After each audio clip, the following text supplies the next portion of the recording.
Bien-aimés frères et sœurs dans le Seigneur, encore une fois, c'est avec joie, c'est avec reconnaissance envers le Seigneur que je salue chacun de vous dans le nom qui est au-dessus de tout nom, le nom de la rédemption, le nom du Seigneur et Sauveur Jésus-Christ.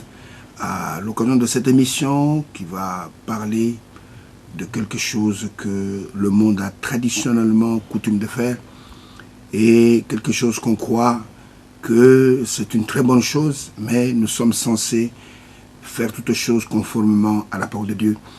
Et je salue chacun de vous au nom du Seigneur Jésus-Christ et je souhaite à chacun de vous une bonne compréhension des Écritures, de la parole du Seigneur, afin que vous soyez arrachés à tout le venin de Babylone et que vous puissiez être des hommes libres dans le Seigneur.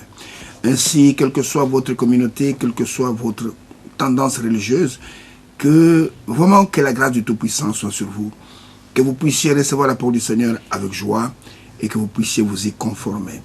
Ainsi, quelle que soit votre communauté, quelle que soit votre coloration spirituelle, Dieu aime tout le monde et son souci est que tout homme soit sauvé et qu'il parvienne à la connaissance de la vérité. Ainsi, merci pour vos prières, merci pour vos soutiens, même ces prières que vous faites dans le secret, que le Seigneur vous rende en centuple. Merci pour vos dons en nature, pour que ces émissions puissent continuer. Et quel que soit l'endroit où ces émissions vont vous atteindre, que ce soit sur le continent africain, que ce soit sur le continent américain, que ce soit sur le continent européen, que ce soit en Asie, en Océanie, que les bénédictions du Tout-Puissant reposent sur vous et que la grâce du Tout-Puissant puisse être votre partage. Ainsi, comprenez-vous dans vos fauteuils, soyez prêts, prenez vos crayons, prenez vos calepins, prenez vos blocs-notes et confrontez tout ce que nous disons aux Saintes Écritures pour voir si nous ne vous disons pas la vérité. Si notre émission qui s'intitule L'heure de vérité n'est pas réellement la vérité. Ainsi que Dieu vous bénisse, pendant que nous avons qu'une fois nous plonger dans ce trésor insondable et inestimable sa parole, et que la bénédiction de Tout-Puissant soit sur chacun de vous. Il est de coutume dans plusieurs pays, et selon la coutume, que quand on s'approche du jour de Noël, que même les autorités politiques, certaines autorités religieuses font des messages de Noël. Et ces messages, ce sont des messages de paix, ce sont des messages de concorde qu'on adresse aux hommes, aux femmes, à la population pour leur souhaiter les meilleurs vœux de bonheur, les meilleurs vœux de paix. Et je me souviens il y a quelques années, quand il y avait la guerre du Vietnam, et il y a une fois, il y avait un chanteur qui avait fait un cantique ou une chanson merveilleuse sur un message de paix pour Noël, demandant la cessation de la guerre du Vietnam. Mais la fête de Noël est devenue surtout une tradition humaine. Une tradition humaine qui n'a rien à voir avec ce que Dieu dit dans sa parole. Et ce soir, c'est aussi mon message de Noël que j'adresse à chacun de vous. Mais ce message, c'est un message pour revenir à la parole véritable, pour revenir à la véritable adoration et pour revenir aux choses qui sont véritables, aux choses qui sont réelles. Et nous allons commencer par définir le mot Noël. Le mot Noël signifie avant tout, c'est la nativité, c'est la naissance. Et pas n'importe quelle naissance, mais c'est la naissance du Rédempteur.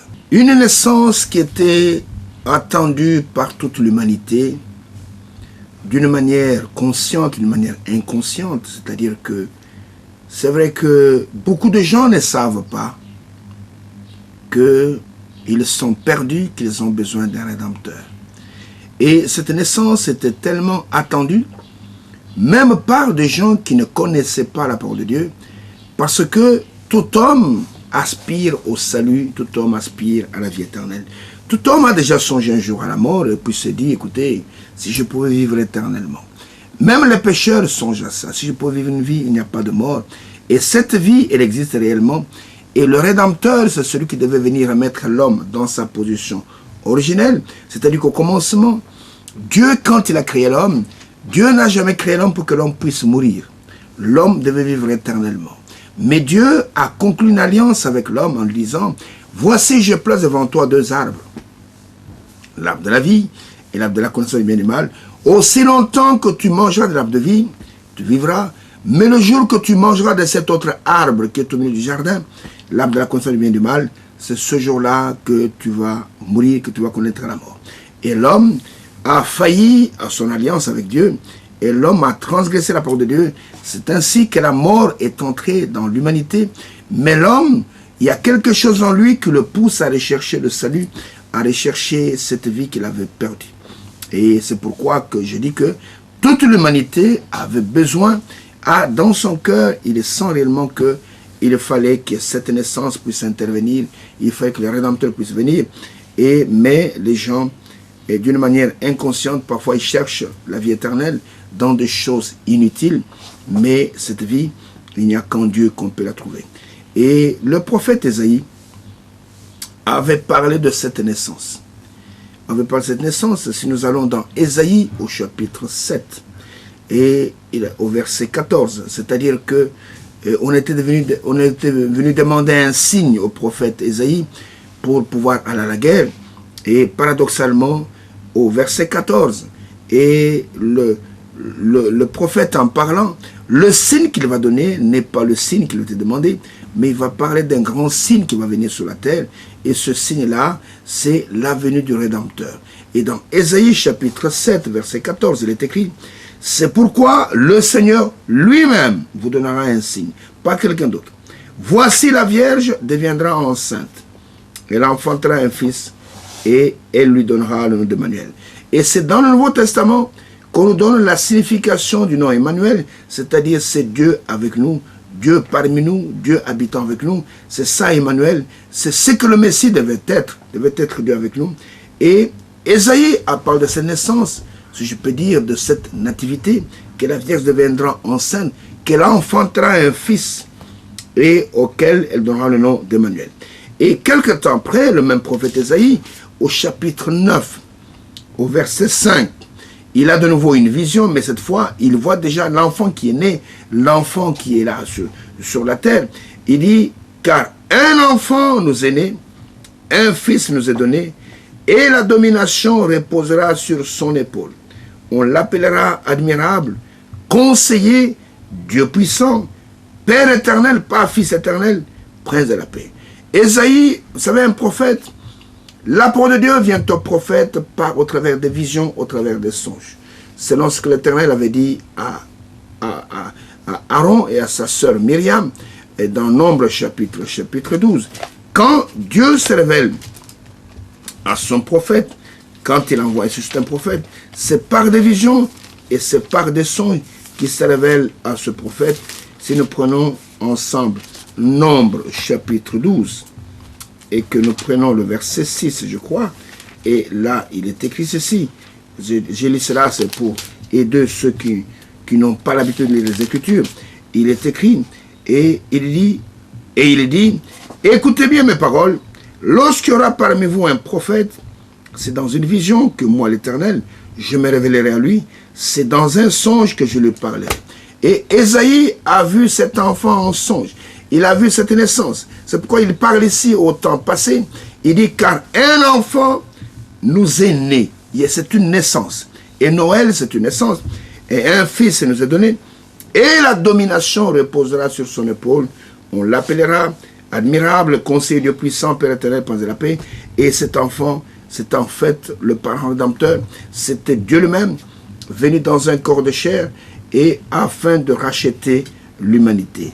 Et nous voyons que cela est annoncé, même dans le jardin d'Éden, quand le péché est entré, dans Genèse chapitre 3. Et je prends un seul verset, le verset 15. Et Dieu dit ceci, il dit, je mettrai l'inimitié entre toi et la femme, parle au serpent, entre ta postérité et sa postérité. Il est question de la postérité de la femme, celle-ci t'écrasera la tête, et tu le blesseras le talon. C'est la première prophétie qui parle de la venue du Rédempteur, du Messie. Et ici, il est appelé la sémence de la femme. Pourquoi la sémence de la femme? Parce que cette sémence ne viendra pas d'un homme. Et le Messie ne devait pas être la sémence d'un homme. Et c'est une sémence que Dieu lui-même va placer dans le sein de la femme. Une sémence incorruptible, une sémence pure. C'est la raison pour laquelle l'enfant qui devait naître de cette semence devait être un saint. Il était saint depuis la semence. Et il devait marcher sur la terre sans commettre aucun péché. Et il est appelé ici la semence de la femme qui devait venir pour écraser la tête du serpent. Et nous voyons que cet enfant, cette naissance était tellement importante pour l'humanité, écoutez-moi bien, que toute l'humanité attend de cela. C'est la raison pour laquelle, quand cette naissance est intervenue, et qu'elle est intervenue conformément à la parole écrite, et que cet enfant était né là à Bethléem, dans une étable à Bethléem, et qu'il y avait des bergers qui étaient en train de paître les troupeaux dans le champ, et un ange leur est apparu et leur a annoncé la bonne nouvelle. Et cette bonne nouvelle, et l'ange leur a dit que c'est une bonne nouvelle qui fera la joie de tout le peuple. C'est-à-dire que quand on parle ici, ce n'est pas seulement d'Israël, c'est de tout le peuple, de toute l'humanité. Dans Luc au chapitre 2, voici la bonne nouvelle qui est annoncée aux bergers, et je prends le verset 10 et le verset 11. Il est écrit ceci. Mais l'ange leur dit, ne craignez point, car je vous annonce une bonne nouvelle, qui sera pour tout le peuple le sujet d'une grande joie. C'est aujourd'hui, dans la ville de David, il vous est né un sauveur, qui est le Christ, qui est le Seigneur. C'est pour ça que c'est une bonne nouvelle. C'est-à-dire que c'est quelqu'un qui doit venir afin de racheter le peuple que nous sommes et de toutes nos iniquités, le peuple que nous sommes de tout péché, et de pouvoir permettre que nous puissions rentrer de nouveau dans la communion avec notre Père. Et il fallait un rédempteur. Comme la Bible dit que Dieu était en Christ, réconciliant le monde avec lui-même, en n'imputant point aux hommes leurs offenses. Ainsi, c'était une très bonne nouvelle. Et c'est ça la bonne nouvelle. La bonne nouvelle du salut. La bonne nouvelle, c'est l'évangile. Le mot évangile signifie la bonne nouvelle. Elle est la bonne nouvelle pourquoi? Parce qu'elle nous annonce que la rédemption a été accomplie. Le prix a été payé. C'est pourquoi quand même Ésaïe, quand il a vu que cette rédemption était accomplie, d'abord il a vu la naissance de l'enfant, mais quand il a vu que la naissance était, plutôt que le rachat était accompli, que les péchés étaient expiés et que le Seigneur avait payé au double de tous nos péchés, voilà comment il s'écrit dans Ésaïe chapitre 40, les 2 premiers versets. Il est dit, consolez, consolez mon peuple, dit votre Dieu. Parlez au cœur de Jérusalem et criez-lui que sa servitude est finie, que son iniquité est expiée, qu'elle a reçu de la main de l'Éternel au double de tous ses péchés. Il a payé au double de tous nos péchés afin de nous racheter et de se faire un peuple qui lui appartienne, un peuple qui est zélé pour de bonnes œuvres, tel que Paul l'a écrit dans Tite chapitre 2, un peuple qui est zélé pour de bonnes œuvres, un peuple qui est purifié par lui-même, un peuple qui doit marcher dans la sainteté. C'est pourquoi, quand le Messie était né à Bethléem, c'était une bonne nouvelle pour tout homme sur la terre. Il était le sauveur de chaque homme sur la terre. Il était celui qui devait nous sauver parce que, en tant qu'être humain, nous sommes nés étant corrompus, nous sommes nés étant des hybrides, et chacun de nous a besoin du salut. Et c'est pourquoi cet enfant qui devait naître, regardez comme le Seigneur a parlé à Joseph dans le songe, dans Matthieu chapitre 1er, verset 21 seulement. Il est dit ceci à propos de cet enfant. Il est dit, elle enfantera un fils, et tu lui donneras le nom de Jésus. C'est lui qui sauvera son peuple de ses péchés. C'est lui et lui seul. Le salut se trouve en lui seul, qui sauvera son peuple de ses péchés, parce que le nom Jésus signifie Jéhovah sauveur, Yahweh sauveur. Et regardez dans Luc au chapitre 2, c'est que Siméon qui était divinement averti, qui ne pourrait pas mourir sans voir le Saint d'Israël, le Messie. Et quand Siméon est venu au temple, regardez comment Siméon parle. Parce que cet enfant qui était né à Bethléem était le salut, il était le sauveur. Il était le salut que l'humanité attendait. Et il est écrit, au partir du verset 25 jusqu'au verset 32, et il est écrit, « Et voici, il y avait à Jérusalem un homme appelé Siméon. Cet homme était juste et pieux, et il attendait la consolation d'Israël, et l'Esprit Saint était sur lui. Il avait été divinement averti par le Saint-Esprit qu'il ne mourrait point avant d'avoir vu le Christ du Seigneur. Il vint au temple, poussé par l'Esprit. Vous voyez, c'est pas en se baladant, poussé par l'Esprit. Et comme les parents apportent le petit enfant, Jésus, pour accomplir à son égard ses coordonnées, la loi, il le reçut dans ses bras, bénit Dieu et dit, « Maintenant, Seigneur, tu laisses ton serviteur s'en aller en paix, selon ta parole. » Écoutez, « Car mes yeux ont vu ton salut. » Cet enfant, c'était le salut. Salut que tu as préparé devant tous les peuples, lumière pour éclairer les nations, et gloire d'Israël, ton peuple. Car mes yeux ont vu ton salut. Mais aujourd'hui, la fête de Noël, c'est une fête païenne, une fête où on s'enivre, une fête où on mange beaucoup, une fête où on fait la démonstration de nouveaux habits qu'on a achetés, une fête, où des gens meurent ivres au volant, une fête où les gens ne connaissent même pas la signification du véritable Noël, de la nativité. Mais le véritable Noël, c'était la naissance de cet enfant qui était lui-même le salut. Aujourd'hui, je vous annonce une bonne nouvelle qui fera la joie de tout le peuple, car aujourd'hui, dans la ville de David, il vous est né un sauveur, qui est le Christ, qui est le Seigneur. Voilà la vraie signification du véritable Noël. C'était la naissance du Rédempteur. Parce que l'homme que nous sommes, étant corrompu et mené dans le péché, venu au monde en profondeur de mensonges, avait besoin d'un Rédempteur. Mais voilà que de cette naissance véritable, Satan, qui est le père de la confusion, le père de Babylone, s'en est saisi pour susciter une fête totalement païenne et qui n'a rien à voir avec cet événement qui s'est passé il y a au-delà beaucoup d'années, la Bethléem, où Dieu est devenu un homme. L'enfant qui était né n'était autre que Dieu lui-même qui a suscité ce corps afin de venir y habiter. Parce que depuis l'Ancien Testament, si vous prenez Ésaïe chapitre 43, Ésaïe chapitre 43, et je prends simplement un seul verset, c'est le verset 11. Et là, il est dit ceci, « C'est moi qui suis l'Éternel, et à part moi, il n'y a point de sauveur. » Mais ici, l'ange dit au berger que je vous apporte une bonne nouvelle.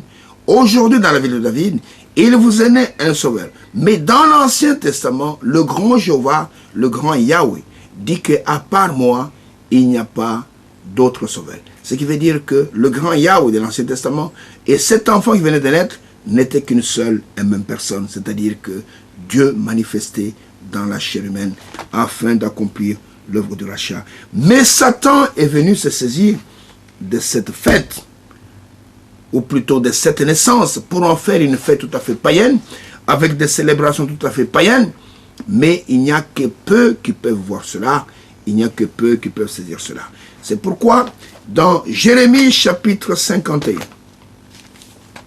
Jérémie chapitre 51, je prends simplement le verset 7, il nous est dit ceci, Babylone, et le mot Babylone signifie confusion, était dans la main de l'Éternel une coupe d'or qui enivrait toute la terre. Les nations ont bu de son vin, c'est pourquoi les nations ont été comme en délire. Vous comprenez? Les nations, quand elles boivent à la coupe de Babylone, automatiquement elles tombent dans l'ivresse. C'est pourquoi Babylone, qui est la confusion, c'est la confusion au niveau religieux, et la confusion est tellement grande autour de la commémoration de soi-disant de la naissance du Messie, et qu'on a fait une fête qu'on appelle la fête de Noël, mais le contenu de cette fête ne reflète en rien ce qui s'est passé ce jour-là à Bethléem, dans la ville de David, où il était né un sauveur. Ça n'a rien à voir. Ce que les gens célèbrent comme Noël, c'est une fête tout à fait païenne, Et nous allons démystifier cela. Nous allons prendre quelques points qui montrent comment Babylone, comment Satan s'est saisi de cette fête pour faire n'importe quoi. La première chose que nous voulons démystifier, c'est la date de cette fête. Et cette fête, elle est fixée, communément crue dans le monde entier, le 25 décembre. Et parce qu'on croit que Jésus est né le 25 décembre. C'est un mensonge du diable. Jésus n'est pas né le 25 décembre. Même s'il y a des gens qui disent, écoutez, bon, il fallait quand même prendre une date symbolique pour pouvoir célébrer la naissance de Jésus. Mais Jésus, regardez, Jésus a été présenté par Jean-Baptiste comme étant l'agneau de Dieu qui ôte les péchés du monde. Et les agneaux naissent souvent au printemps. Et quand le soleil est là, quand le froid est en train de partir, c'est à ce moment-là que les agneaux naissent. Mais pourquoi dans ce pays il fait froid et la naissance du Messie a été placée en hiver, c'est-à-dire au mois de décembre? Pourquoi cela est-il ainsi? Ce sont des mystères. Vous savez, Babylone apparaît au début de la Bible avec Nimrod. Babylone apparaît au milieu de la Bible avec Nabuchodonosor. Mais Babylone apparaît aussi à la fin de la Bible.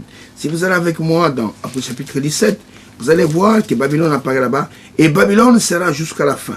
Mais je voulais seulement lire un seul verset dans Apocalypse chapitre 17. Et il dit que Babylone apparaît sous la forme d'une femme. C'est une église qui va apparaître au temps de la fin. Et qui va apparaître dans les derniers jours. Et il est écrit au verset 5, au verset 6, d'Apocalypse chapitre 17, sur son front était écrit un nom, un mystère. Babylone la grande, la mère des prostituées ou des impudiques dans notre version, et des abominations de la terre. Et sur son front était écrit un nom, Babylone, c'est un mystère. Et si vous allez au chapitre 18, verset 4, il est dit, sortez d'elle, mon peuple, ne touchez pas à ce qui est impur, et parce que cette femme, qui est une grande église, va enivrer toute la terre. Elle est assise sur des grandes eaux, et ces grandes eaux sont des peuples, sont des langues, des nations, et à qui elle fait croire des choses qui sont anti-bibliques. Jésus n'est pas né le 25 décembre. C'est un mensonge du diable. C'est un mensonge impie. Tout simplement parce que le 25 décembre, parce que avant que Rome puisse se convertir, soi-disant, avec Constantin, pour devenir une Rome chrétienne, la Rome était une Rome païenne, et elle avait des religions païennes qui adoraient la nature. Et un des signes qui était adoré à Rome, c'était le soleil. Et quand on arrive en hiver, il y a ce qu'on appelle le solstice d'hiver. Vers le 22 décembre, on a l'impression, avec l'hiver, avec la neige, on a l'impression que parfois des jours où le soleil ne se lève pas, on pense que le soleil est en train de mourir, et parce que les gens adoraient le soleil. Et vers le 22 décembre, il y avait des grandes cérémonies à Rome, avec des processions, avec des dieux qu'on portait dans les rues de Rome, et parce qu'on priait pour que le soleil puisse renaître. Et vers le 25 décembre, le soleil pouvait réapparaître. Alors, les gens étaient très contents et disaient, écoutez, c'est la renaissance du Dieu soleil. Et quand la Rome païenne est devenue, soi-disant, une Rome chrétienne, avec Constantin, on n'a pas voulu éliminer cette fête. On a voulu simplement la maquiller et on l'a substituée. On a pris cette fête, on l'a donnée au Fils de Dieu qui n'en avait pas besoin. On a dit, écoutez, à la place maintenant de fêter la renaissance du Dieu soleil, ce sera maintenant la naissance du Fils de Dieu, Jésus. Et on a donné à Jésus cette fête qui n'avait pas besoin. Et c'est une fête tout à fait païenne. Toutes les commémorations qui se font autour n'ont rien à voir avec la naissance du véritable Fils de Dieu. Et nous voyons et on a fait croire au monde entier que Jésus est né le 25 décembre. C'est une tromperie, c'est une erreur, mais le monde entier y croit parce que c'est devenu une tradition et les gens croient que cela est ainsi. Et pour vous prouver que ce n'était pas en hiver que Jésus était né, regardez que les bergers étaient dans les champs. Et dans ce pays, il fait froid. Dès qu'il fait froid, les brebis ne sont pas dans les champs. On les amène dans les étables pour les nourrir. avec la nourriture qu'on a, le foin qu'on a gardé pendant l'été. Et nous voyons que les bergers étaient là, à la belle étoile. Et quand l'ange est venu, et l'ange leur a dit, n'ayez pas peur, je vous annonce une bonne nouvelle. Et Jésus n'était pas né au mois de décembre, pendant qu'il faisait froid. Regardez que juste avant la naissance, il y a l'empereur Claude qui va enclencher un recensement de tout l'Empire romain. Et il fallait que chacun puisse rentrer dans son territoire. Et c'est pourquoi le Seigneur, en parlant de l'hiver dans ce pays-là, il dit, par exemple, quand Titus devait venir détruire Jérusalem, il dit, priez pour que votre feu ne se passe pas en hiver. Parce qu'en hiver, le sol est, il y a du verglas, il y a de la neige, ça glisse, et on ne peut pas s'enfuir. Et que ce ne soit pas un jour de sabbat, et ainsi de suite, ou que malheur aux femmes qui seront enceintes, parce qu'ils ne pourront pas s'enfuir. Mais nous voyons que le Fils de Dieu, il est né au moment où les agneaux naissent, c'est-à-dire vers le mois de mars, vers le mois d'avril. Mais pour des raisons tout à fait mystérieuses, la date a été fixée au 25 décembre. Et Jésus n'est pas né le 25 décembre. Il n'y a aucun signe dans les Saintes Écritures qui nous dit qu'il serait né à cette date-là. Mais nous voyons simplement que le temps était un temps radieux, était un temps beau. Les bergers étaient dans les montagnes et on ne nous parle pas de neige et encore moins de sapins comme nous allons voir tout à l'heure. Ça, c'est le premier point.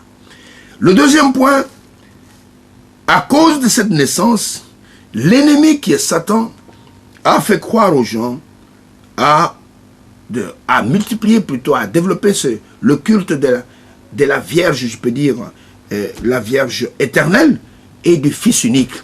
Et nous voulons démystifier cela. Et c'est vrai que quand Marie a conçu, Marie était vierge, parce que Dieu ne pouvait pas utiliser une semence humaine pour que le Messie puisse venir. Il fallait une semence qui vient de lui. Il ne pouvait pas prendre une femme qui avait été touchée par un homme. C'est pourquoi il a choisi une vierge. Voici la vierge concevoir, elle enfantera un fils et on l'appellera Emmanuel. Et l'ange est parti, selon Luc chapitre 2, non pas vers une prostituée, mais vers une vierge de la maison de David et dans la ville de Nazareth. Et je peux relire un peu ça pour une meilleure compréhension. Dans Luc au chapitre 2, il est dit que l'ange est parti, ou plutôt chapitre 1er, il est dit au 6e mois, l'ange Gabriel fut envoyé par Dieu. Vous comprenez? Il est envoyé par Dieu, pas par quelqu'un d'autre. Il est envoyé par Dieu. Et dans une ville de Galilée appelée Nazareth, auprès d'une vierge fiancée à un homme de la maison de David. C'était une fiancée et devait aller en mariage. Nommé Joseph, le nom de la vierge était Marie. Je m'arrête d'abord là. Dieu va envoyer l'ange Gabriel vers cette vierge dans la ville de Nazareth. Et cette vierge, elle n'allait pas rester éternellement vierge. Et Satan a multiplié de l'idolâtrie autour de cette vierge, cette femme qui s'appelle Marie, qui est notre sœur, qui est une fille de Dieu. Et on en a fait une déesse à l'image de Sémiramis, la femme de Nimrod qui a été adorée à Babylone. Oh, elle a été adorée dans plusieurs mythologies. Quand on voyait le culte de la mère du fils, et Isis, Osiris en Égypte et dans d'autres mythologies, c'était cette adoration, à tel point que quand les prêtres de Rome sont arrivés en Chine, ils étaient étonnés de voir une Madonna avec un bébé dans les bras, et alors qu'il n'était pas arrivé là-bas, parce que ce culte-là remonte depuis Babylone. Et Dieu a dit dans sa parole qu'il est un Dieu jaloux, qui ne donnera jamais sa gloire à quelqu'un d'autre. Dans Ésaïe 42, et au verset 8, il est écrit ceci: « Je suis l'Éternel, c'est là mon nom, je ne donnerai pas ma gloire à un autre. » Dieu n'aime pas l'idolâtrie. Quand on s'adonne à l'idolâtrie, on provoque la colère de Dieu. Et l'ennemi a fait de cette femme, Marie, il en a fait une déesse, pour montrer que oh, c'est une femme extraordinaire. Elle est née sans péché, ce n'est pas vrai. Qu'elle est née immaculée conception, ce n'est pas vrai. C'est un mensonge. Marie était une femme comme toi, femme qui me suis. Marie était une femme ordinaire, une femme comme tout autre, une femme qui était une pécheresse comme tout être humain, mais qui a été sauvée par grâce. À moins que tu ne crois pas ce que dit les Saintes Écritures et que tu crois ce que ton Église t'enseigne. Et la Bible dit que tout homme soit reconnu pour menteur et que Dieu seul soit reconnu pour le véritable. Nous sommes censés croire ce que Dieu nous dit dans sa parole. Nous ne sommes pas censés croire les credos des hommes qui déclarent que Marie est immaculée conception. Ça n'existe pas. Montre-moi dans la Bible où il est dit que Marie est née sans péché. Mais je vais vous montrer dans la Bible où Marie déclare elle-même qu'elle est une pécheresse et qu'elle a été sauvée par grâce. Prenez avec moi Luc au chapitre 1er. Et voici la déclaration de Marie elle-même, pas de quelqu'un d'autre, à moins que vous rejetez les Écritures pour croire des dogmes des hommes et des dogmes qui sèment la mort, des dogmes qui ne sèment pas la vie. Et quand nous commençons dans Luc chapitre 1er, c'est quand Marie est allée visiter sa cousine Élisabeth, qui était la mère de Jean-Baptiste, qui était enceinte de Jean-Baptiste, et qu'Élisabeth s'est réjouie. Elle a dit, comment se fait-il que la mère de mon Seigneur vienne me voir, et ainsi de suite. Et Marie va prendre la parole. Dans Luc au chapitre 1er, commençons par le verset 46, je vais lire jusqu'au verset, même jusqu'au verset 56, pour vous dire les propres déclarations de Marie. Toi qui crois ces choses-là, ne ferme pas ta télévision. Écoute ça, et si tu as des arguments, le numéro de téléphone est là, le numéro je sais pas moi, de la boîte email, elle est là, tu peux m'écrire et tu peux m'appeler pour me montrer le contraire. Mais écoutez les propres déclarations de Marie, à moins que vous ne croyez pas que la Bible soit la parole de Dieu. Mais Marie dit ceci. Et Marie dit, mon âme exalte le Seigneur. Elle connaissait comme qu'elle avait un Seigneur. Et mon esprit se réjouit en Dieu, mon Sauveur. Si Marie appelait Dieu son Sauveur, c'est qu'elle reconnaissait qu'elle était une pécheresse et qu'elle avait besoin d'être sauvée. On ne sauve que ce qui est perdu. Si Marie était immaculée conception, elle n'aurait pas besoin d'être sauvée. Mais Marie dit, mon âme ou mon esprit se réjouit en Dieu qui est mon Sauveur. J'étais aussi perdu parce qu'il a jeté les yeux sur la bassesse, pas sur la hauteur, sur la bassesse de sa servante. Car voici, désormais, toutes les générations me diront bienheureux. Pourquoi? Parce qu'elle a été choisie parmi toutes les femmes pour porter cet enfant, le Messie. Toutes les générations me diront bienheureux. Et parce que le Tout-Puissant, comprenez, a fait pour moi des grandes choses. Son nom est saint. Et sa miséricorde s'étend d'âge en âge sur ceux qui le craignent. Il a déployé la force de son bras. Il a dispersé ceux qui avaient dans le cœur des pensées orgueilleuses. Il a renversé les puissants de leur trône. Il a élevé les hommes. Il a rassasié les biens et de biens les affamés. Il a renvoyé les riches avides. Il a secouru Israël, son serviteur. Il s'est souvenu de sa miséricorde, comme il avait dit à nos pères. Elle reconnaît qu'Abraham était son père. Envers Abraham et sa postérité pour toujours, Marie demeura avec Élisabeth environ 3 mois, puis elle retourna chez elle. Marie reconnaît qu'elle était une pécheresse sauvée par grâce. Il n'y a que les dogmes des hommes qui empêchent les gens de lire la Bible, qui empêchent les gens de lire ceci, afin de les entraîner dans l'égarement et qu'ils soient des idolâtres. Quiconque adore Marie ne verra pas la face du Seigneur. La mariolâtrie ne vient pas de Dieu, mais elle vient du diable. Et nous voyons que quand l'ange Gabriel est venu et qu'il a parlé à Marie, maintenant je vais dans Luc au chapitre 1er. Le chapitre 1er, et quand l'ange lui a parlé, commençons par le verset 26, j'ai lu là tout à l'heure, mais maintenant je vais lire un peu plus bas. Il est écrit ceci, du verset 26 et jusqu'au verset 38, un long passage. Je vais lire un peu la conversation de Marie avec l'ange Gabriel. Il est écrit, au 6e mois, l'ange Gabriel fut envoyé par Dieu dans une ville de Galilée appelée Nazareth, auprès d'une vierge fiancée à un homme de la maison de David, nommé Joseph. Le nom de la vierge était Marie. L'ange entra chez elle. et dit, écoutez, je te salue, toi à qui une grâce a été faite. Pas toi, je te salue Marie, pleine de grâce. Ça, c'est une salutation tronquée, faussée. Le mélange dit, je te salue, toi à qui une grâce. Parce que Marie a été graciée pour pouvoir être la porteuse de l'enfant qu'elle avait conçu. Je te salue, toi à qui une grâce a été faite. Le Seigneur est avec toi. Écoutez, pour montrer que c'était une jeune fille tout à fait ordinaire, troublée par cette parole. Pourquoi elle était troublée? C'était une fille innocente, qui ne connaissait pas un homme. Marie se demandait ce que pouvait signifier une telle salutation. L'ange lui dit, écoutez, ne crains point Marie, car tu as trouvé grâce devant Dieu. Tu as trouvé grâce. C'est une grâce qui t'a été faite. Ce n'est pas que tu es immaculée conception, non. Tu as trouvé grâce devant Dieu. Et voici, tu deviendras enceinte. Et tu enfanteras un fils. Et tu donneras le nom de Jésus. Il sera grand et sera appelé fils du Très-Haut. Et le Seigneur Dieu lui donnera le trône de David, son père. Et il régnera sur la maison de Jacob éternellement. Et son règne n'aura point de fin. Marie dit à l'ange, comment cela se fera-t-il, puisque je ne connais point d'homme? C'était une femme qui savait que pour mettre au monde, il fallait une semence bénédicte. L'ange lui répondit, le Saint-Esprit viendra sur toi, et la puissance du Très-Haut te couvrira de son ombre. C'est pourquoi le Saint-Enfant qui naîtra de toi sera appelé Fils de Dieu.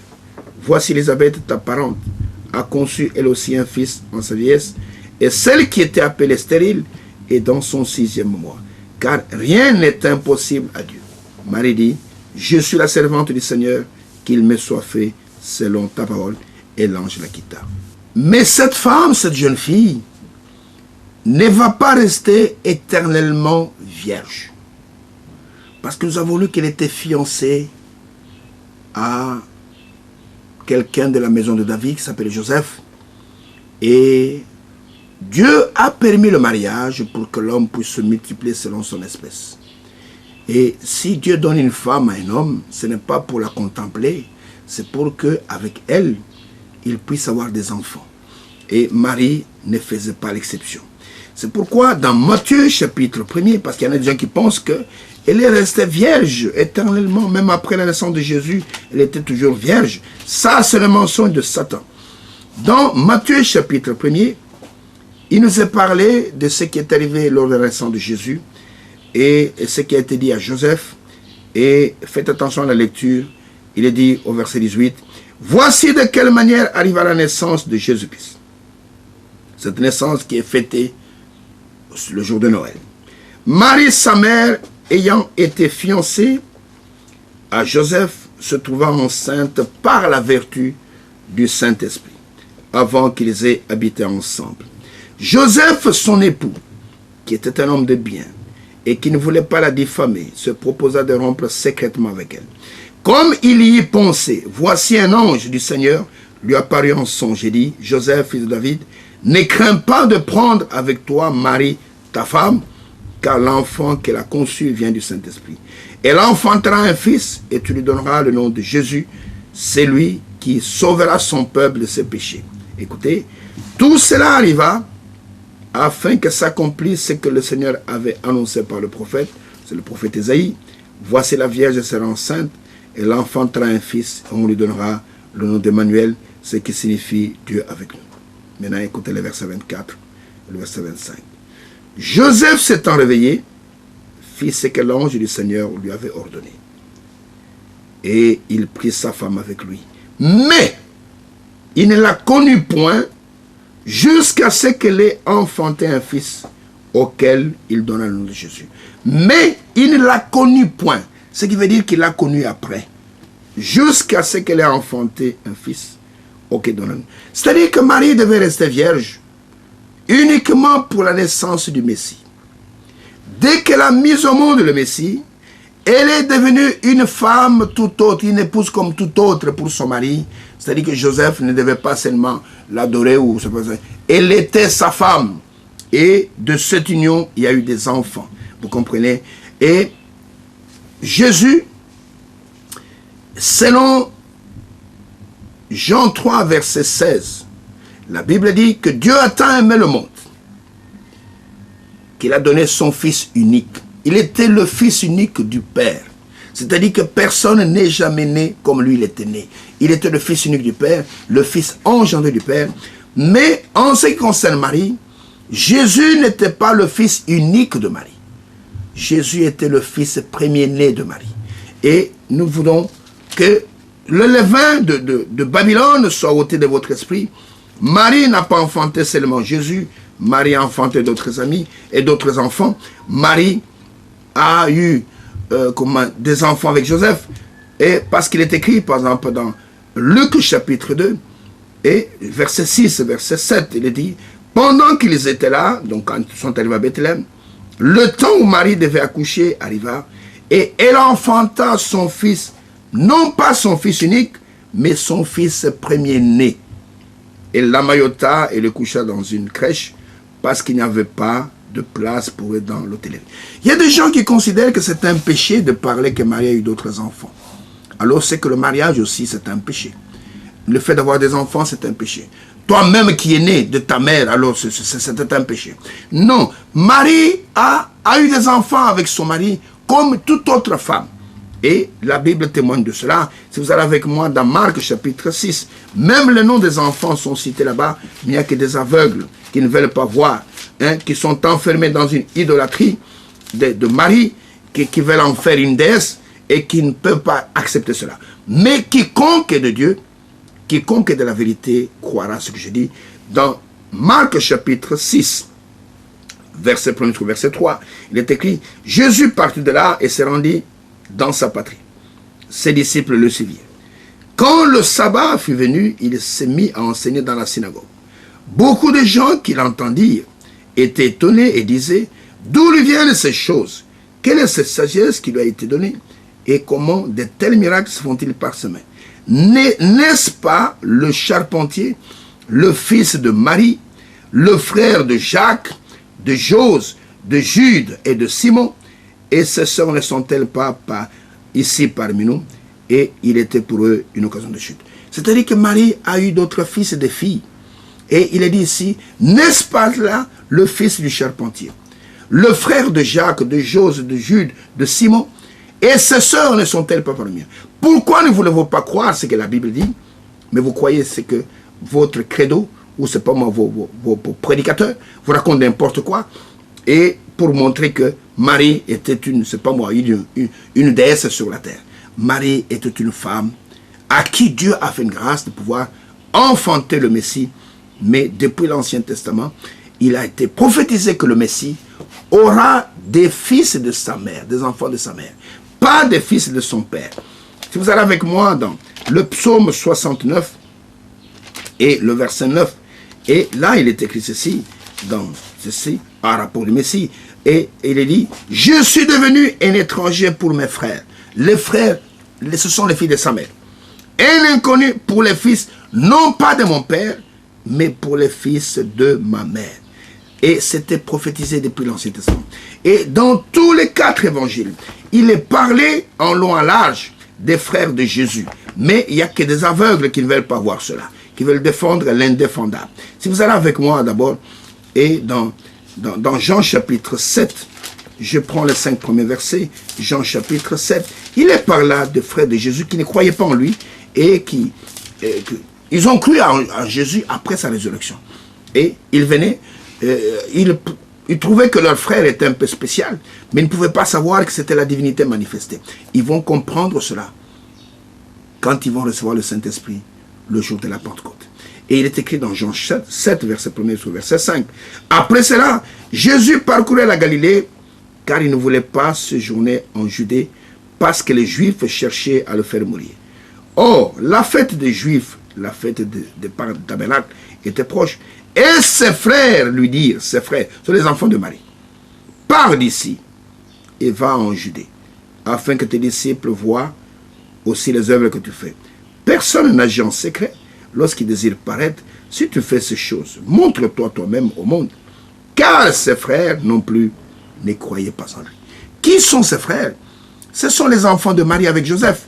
Ils ne croyaient pas en lui. Vous comprenez? Ils ne croyaient pas en lui, ils étaient incrédules. Quand vous allez avec moi dans Matthieu au chapitre 12, là, Marie et ses enfants sont venus pour chercher Jésus.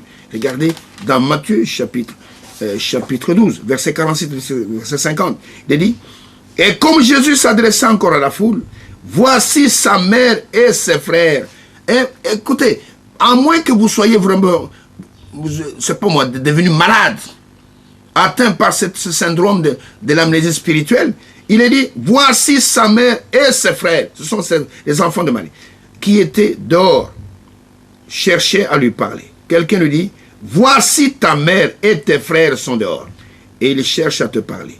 Mais Jésus répondit à celui qui le lui disait, où est ma mère et qui sont mes frères? Puis étendant la main sur ses disciples, il dit, voici ma mère et mes frères, car quiconque fait la volonté de mon Père qui est dans les cieux, celui-là est mon frère et ma mère. Et les mêmes paroles sont répétées dans Luc au chapitre 8.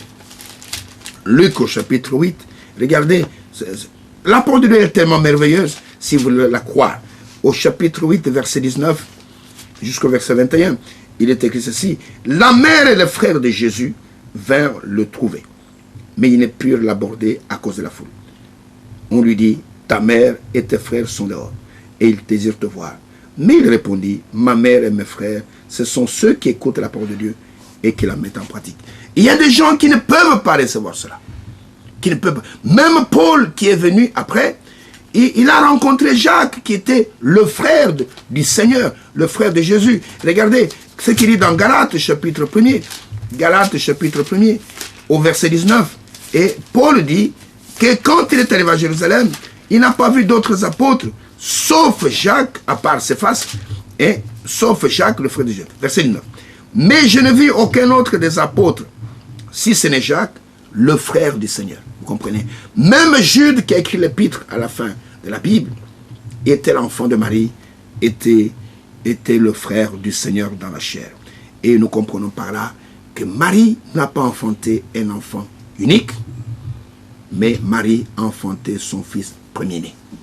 Et il y a eu la suite qui vient après. Rapidement, je prends le troisième point à propos du sapin de Noël, de la bûche de Noël et du Père de Noël. Et il n'y a aucune trace dans la Bible où il est question d'un sapin de Noël, d'une bûche de Noël ou d'un Père Noël. Ce sont tout simplement des inventions des hommes. Quand vous allez avec moi rapidement dans Jérémie au chapitre 10, Jérémie a trouvé ces pratiques-là à Babylone. Et Jérémie a mis en garde les enfants d'Israël contre ces pratiques-là d'idolâtrie. Et parce que le sapin de Noël, il symbolise, il typifie Nimrod, qui avait été tué. Et le sapin, c'est la renaissance de Nimrod. Et ne mettez jamais ces choses-là dans vos maisons. Écoutez, Jérémie dit au peuple d'Israël, écoutez la parole que l'Éternel vous adresse, maison d'Israël. Ainsi parle l'Éternel, n'imitez pas la voix des nations, et ne craignez pas les signes du ciel, parce que les nations le craignent. Car les coutumes des peuples ne sont que vanité. On coupe le bois dans la forêt, la main de l'ouvrier le travaille avec la hache, on l'embellit avec de l'argent et de l'or, menaçant des guirlandes. On le fixe avec des clous et des marteaux, pour qu'il ne branle pas. Ces dieux-là sont comme une colonne massive, et ils ne parlent point. On le porte parce qu'ils ne peuvent marcher. Ne les craignez pas, et car ils ne sauraient faire aucun mal, et ils sont incapables de faire du bien. Il a trouvé cette coutume-là à Babylone. Et le sapin est venu surtout des pays scandinaves. Et le Père Noël aussi est venu du pays scandinave. Le Père Noël, c'est une perversion, je peux dire, d'une divinité païenne qui s'appelait Odin, ou Odon, dans certaines versions, et qui était en fait le sorcier de la forêt, qui invoquait des esprits afin de conjurer l'esprit de la forêt pour que les chasseurs, quand ils vont à la chasse, puissent avoir une bonne chasse. Et dans la coutume scandinave, il avait un traîneau qu'il traînait derrière lui, avec beaucoup d'histoire, et il allumait des torches dans des sapins, et ces torches-là, parce qu'au début, quand on a commencé à célébrer Noël avec des sapins, on mettait des torches dans les sapins, et on mettait un arbre là, on mettait des torches là-dedans, c'est-à-dire que de gerbes de feu, Mais maintenant, ce sont des lumières. Ce sont des guirlandes qui clignotent le jeu de lumière. Mais la signification est toujours la même. Ce sont des cérémonies tout à fait païennes qui n'ont rien à voir avec la vraie naissance du Messie, la vraie naissance de l'enfant Jésus qui était né à Bethléem, qui était le prince de paix et qui était né pour notre rédemption. Et quatrième point pour terminer, je voudrais parler des mages qui sont venus de l'Orient. Et ces mages qui sont venus de l'Orient n'ont jamais trouvé l'enfant Jésus dans les tables. Et Babylone nous fait croire cela, nous montre, c'est pas moi, des mages autour d'une crèche avec l'enfant Jésus à l'intérieur. Babylone a même inventé de nom. Il dit, écoutez, l'un des mages s'appelait Balthazar, l'autre s'appelait Gaspard, l'autre ne sait pas comment. Mais la Bible ne dit pas combien de mages étaient venus. Mais ils sont venus seulement de l'Orient. Et le seul passage qui parle de cela, c'est Matthieu chapitre 2. Et ces mages sont venus d'un pays lointain. Ils ont voyagé pendant longtemps. Et quand ils sont arrivés, ils ont mis 2 ans pour atteindre la Palestine. Quand ils sont arrivés, l'enfant Jésus avait 2 ans. Il n'était pas dans la crèche, il n'était pas dans les tables, mais ils ont trouvé l'enfant Jésus à Bethléem, mais dans une maison. Et l'Écriture nous enseigne cela. Prenons ensemble Matthieu chapitre 2 et commençons par le verset 1er. Je vais lire jusqu'au verset 16. Là, il est écrit ceci. Jésus étant né à Bethléem, selon la prophétie de Michée, en Judée, au temps du roi Hérode, voici des mages d'Orient, on ne connaît pas leur nom, arrivèrent à Jérusalem et dirent, où est le roi des Juifs qui vient de naître? Car nous avons vu son étoile en Orient et nous sommes venus pour l'adorer. Le roi Hérode, ayant appris cela, fut troublé, et tout Jérusalem avec lui. Il assembla tous les principaux sacrificateurs et les scribes du peuple, et il s'informa auprès d'eux du lieu où le Christ devait naître. Ils lui dirent, à Bethléem, en Judée, car voici ce qui a été écrit par le prophète. Et toi, Bethléem, terre de Juda, tu n'es certes pas la moindre entre les principales villes de Juda, car de toi sortira un chef, qui paîtra Israël, mon peuple. Alors Hérode fit appeler en secret les mages, et s'enquit soigneusement auprès d'eux depuis combien de temps l'étoile brillait. Parce que l'étoile a commencé à briller quand l'enfant était né. Hérode voulait savoir depuis combien de temps. Vous voyez cette lumière. C'était un politicien, très rusé dans son esprit. Puis il les envoya à Bethléem en disant, allez et prenez des informations exactes sur le petit enfant. Parce que moi je suis roi ici, il y a un autre roi qui est né. Alors prenez des informations exactes. Quand vous l'aurez trouvé, faites-le moi savoir afin que j'aille aussi moi-même l'adorer. Après avoir entendu le roi, ils partirent.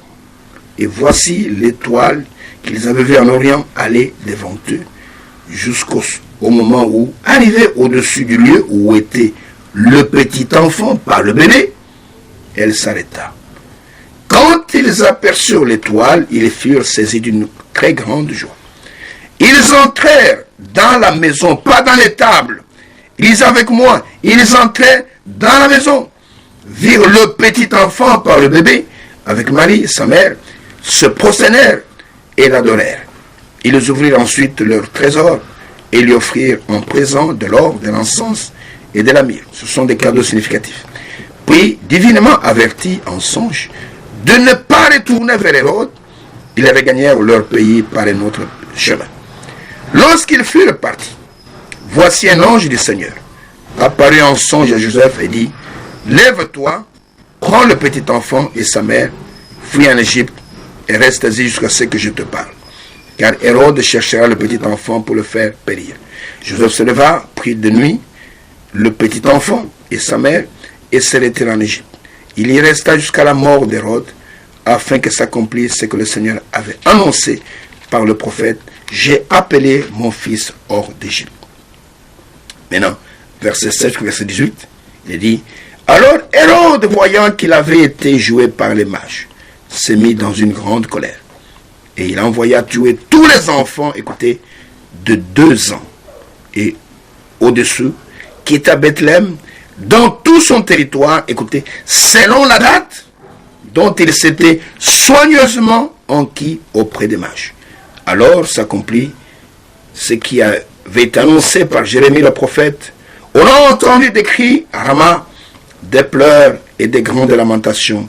Rachel pleure ses enfants et n'a pas voulu être consolée parce qu'ils ne sont plus. Mes bien-aimés frères, mes bien-aimées sœurs, soyez des croyants de la parole de Dieu et non pas des fanatiques d'un groupement religieux. Je sais que le jour de Noël, quand ce jour arrive, il y a des cérémonies, même des processions qui se font. Oh, on habille des gens comme les mages et ils viennent là autour du berceau, ainsi de suite. Mais ce n'est pas ce que l'Écriture nous enseigne. Regardez que quand ils sont arrivés à Jérusalem, ils ne devaient pas aller à Jérusalem. Mais ils se sont égarés et qu'ils ont posé la question où est le roi de Dieu qui vient de naître. Cela a troublé toute la ville parce que les gens ne veillaient pas sur l'Écriture. Mais Hérode, qui était un bon politicien, il a dit, dites-moi un peu, depuis combien de temps vous voyez la lumière? Il dit, bon, depuis telle date, il dit à ses conseillers, prenez acte, hein, c'est depuis telle date qu'ils voient. Allez à Bethléem, quand vous allez trouver, les petits enfants venaient aussi me le dire. Et quand ils sont partis, et que divinement en vérité ne sont pas revenus, Hérode, voyant qu'il était joué par les mages, il a envoyé ses troupes, ses soldats à Bethléem pour tuer tous les enfants à partir de 2 ans jusqu'en dessous, selon la date qu'il s'était soigneusement enquise auprès des mages. Mais les théologiens ne voient pas ça. Les sages ne voient pas ça. C'est caché aux sages intelligents. Et quand les mages sont arrivés, ils ne sont pas entrés dans les tables. Ceux qui ont trouvé le bébé dans les tables, ce sont les bergers. Ils ont trouvé parce que Marie venait d'accoucher. Mais les mages qui sont venus de loin ont mis 2 ans pour parvenir jusqu'en Palestine. Et quand ils ont trouvé l'enfant avait 2 ans. Et ils lui ont amené des présents. Ils ont ouvert leur trésor. Le premier présent qu'ils ont présenté à l'enfant, c'était de l'or.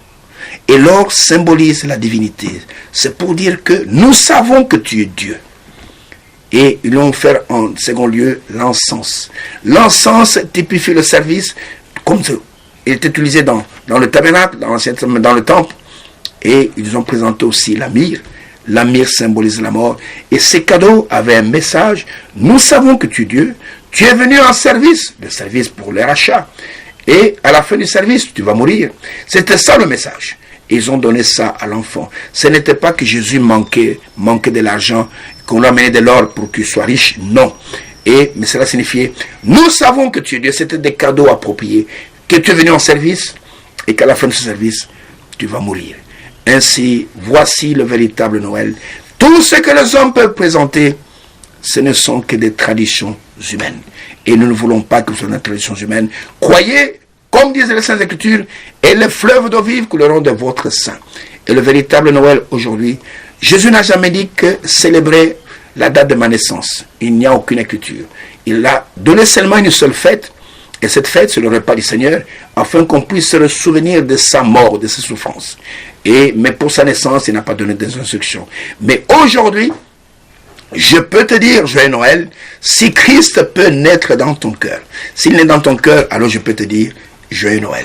Ce n'est pas parce que tu manges du poulet, tu manges de la dinde, tu manges la bûche de Noël, et que tu fais ces choses, que tu as un sapin dans ton salon, et que tu as ceci, cela, au joyeux Noël, tu vas danser dans les dancings toute la nuit, joyeux Noël. Non, c'est pas ça Noël. Noël, c'est que le Sauveur était né, ça il y a plus de 2000 ans, mais maintenant, il veut naître dans ton cœur. C'est pourquoi le Seigneur a dit, vous devez absolument naître de nouveau.